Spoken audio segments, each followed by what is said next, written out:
Hello la team en santé, on se retrouve dans cet audio pour parler de la différence entre la spiruline bleue et la spiruline verte. Cette question revient très souvent en ce moment, donc c'est parti pour quelques explications. Premier point, la nature des spirulines.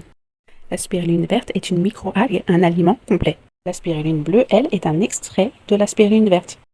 Deuxième point, leur profil nutritionnel. La spiruline verte, étant complète, possède beaucoup plus de nutriments comme les protéines, la chlorophylle, les minéraux, les vitamines, etc. La spiruline bleue étant un extrait, possède beaucoup moins de nutriments, elle reste quand même un excellent antioxydant avec beaucoup de bénéfices pour l'organisme.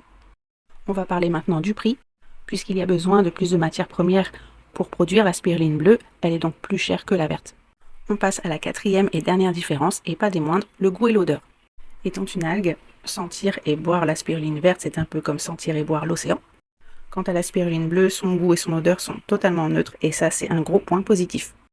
Une autre question se pose maintenant, laquelle choisir? En fait, tout va dépendre de ce que tu cherches. Si pour toi le prix est important, l'apport nutritionnel est important, si tu aimes le vert et que le goût et l'odeur ne te gênent pas, go pour la spiruline verte.